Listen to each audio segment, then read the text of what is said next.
your dreams, goals and desire, aspirations, it's good that you spend little more time on it and see, will this really mean something to you even after 25 years, 50 years? If you're in your deathbed, will it still mean something to you? You must look at it. Whatever you're aspiring for, whatever you're dreaming of, whatever goals you have set, will it really mean something? Because most of these goals are traps. They're just traps. You get in, it's only one-way street, you can't turn back. I want you to look at this, because many of them are older than you. You ask them what they dreamed of at 18, they're fortunate it didn't come true.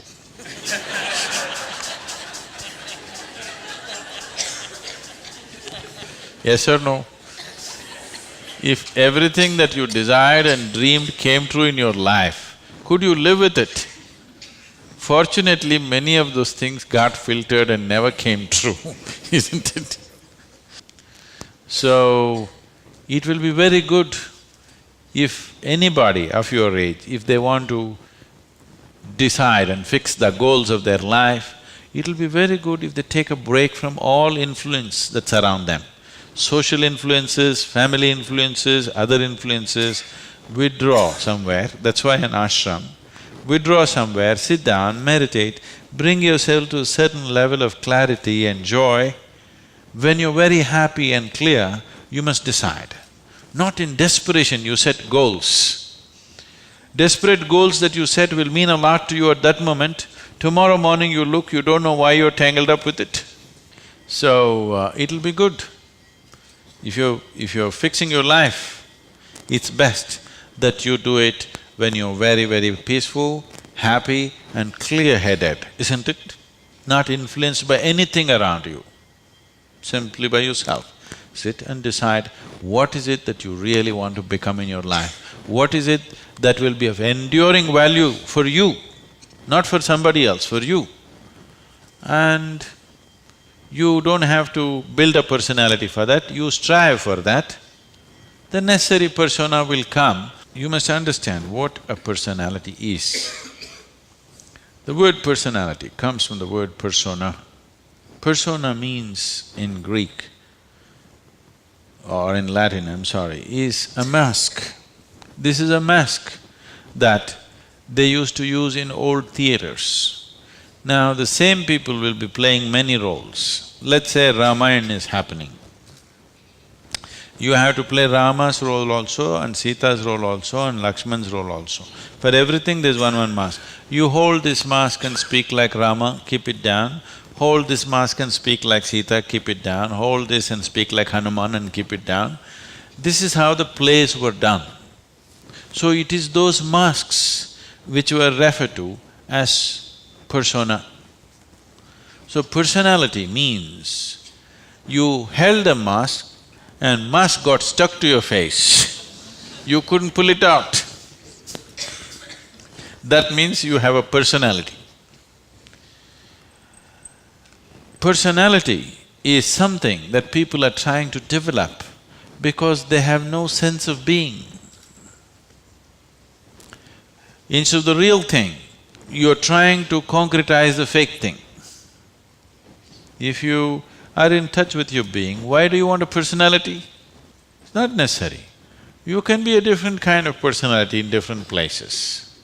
You are actually already. Or are you stuck with one personality? Some people are. People who are simplistic in their head have only one personality. Others have different personalities in different areas of life, isn't it? If you had seen me before like 1999, that is before the consecration of Dhyanalinga, I was a completely different kind of person, okay? To such an extent, everything about me was so different. Well before that things happened that was beyond me, but this was conscious. At that time I was single-minded towards a certain purpose, I was in a certain way. So after… I never thought I will live beyond that. but somehow things happened. Then I thought, okay, now that the work is over, let me change my personality completely. To fulfill that, I had acquired a certain kind of personality. And now that it's over, I thought, let me change it. And I told people around me, see, I'm going to change my personality. Don't be shocked, I'm still the same guy. They said, no problem, this. I said, just hang on, because things will change. Everything about me will change, the way I operate will change, the way I speak will change, the way I dress will change, the way I do, everything will change. They said, no problem, we know you, we love you with this. I said, that's okay, hang on tight, because when things change, people fall off. Lot of people fell off because they couldn't believe. Where is that person that they knew? That person just evaporated, you know This is a new person, they can't identify with this new person. I told them and changed. In spite of that, they fell off, so many of them. So many of them who were very dear to me and very close to me, they fell away because I changed so dramatically. And I told them I'm going to change because one phase of work is over, now it's time to change my personality. The way I look, the way I dress, the way I speak, the very way I am, everything about me. I even changed what food I like.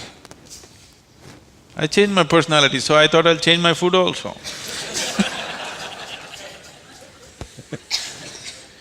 So personality is something that you have taken on, but you have become so unconscious about it that you think it's for real. You're asking how to develop, that means you're making it up, right? Another word for developing is making up, isn't it? You're making it up. Make it up whichever way is suitable for your kind of activity, but you must be able to keep it down. If it gets stuck to your face, then it becomes misery. Then all suffering will come to you. You can take on any kind of personality, but when you want to keep it down, you must be able to keep it down. There was a sage. He was so wise. People went to him and crowds gathered. Then the king went to him and the king saw such a wise man should be in his court. So he told the sage, you must come and become my chief minister, because a wise man like you shouldn't go waste sitting under a tree. You must be useful for the people. The sage said, see, that's fine, but I have a condition. You must give me a room in your palace where I will spend every day 1 hour. You should never peep into that room, you should never ask me what it's about, you should never break into it, nothing. This room should be left unexplored by yourself, your servants, your secret agents and everybody. King thought, that's not a problem. What's the problem with me? You want your room, why do I want to look into your room? Take it. Then whenever any important meeting is to come, this man who's sage, now who's become a minister, so he's wearing appropriate clothes for the palace, but he goes in to this room and locks himself for 1 hour and comes out. A few months and years passed, but then after that, king's curiosity, it even got us to Mars. He wants to know what the hell is he doing inside. So rumor started all around, oh, he's doing something, he's got somebody inside, maybe he's an enemy agent, he suddenly landed here, what is he doing there, what is he doing there? Everybody, the whole palace started buzzing around with what is he doing in this room.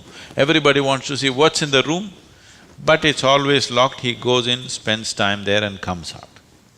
Especially when something important is to be done, he goes in.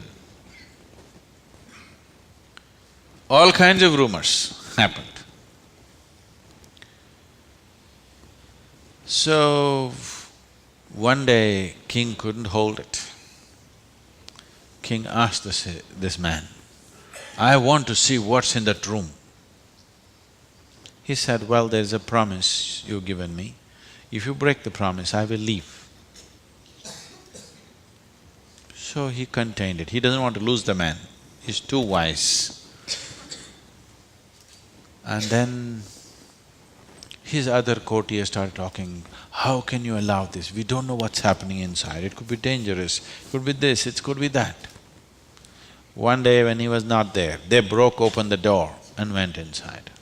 They looked around, the room is empty, no furniture, no nothing, just empty room. They looked, nothing.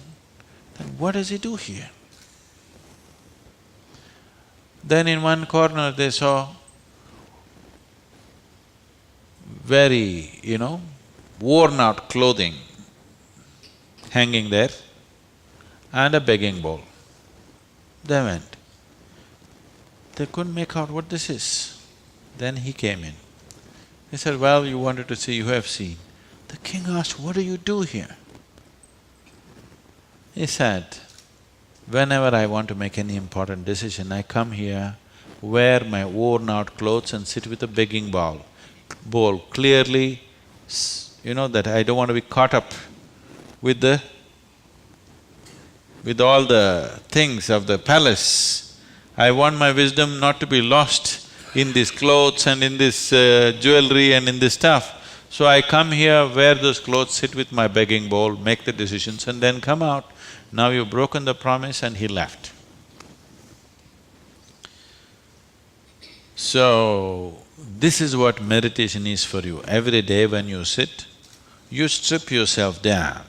You don't have to do anything about it. If you sit there simply, see, anything that's made up needs constant support from you, isn't it? See, suppose you tell a lie. It needs constant support to keep it up, isn't it? But if something is true, you can even forget it, but it's still there, isn't it? You understand what I'm saying? If something is true, even if you forget it, it's still there, no problem. But if it's a lie, you have to keep it up. Your personality is a lie. Your being, your existence is the truth. You don't have to keep this up, this will be anywhere there. What you make up for the sake of the society, to function in the society, you need a certain kind of makeup. You must be able to keep it down. If you're going to bed fully made up, then something wrong with you.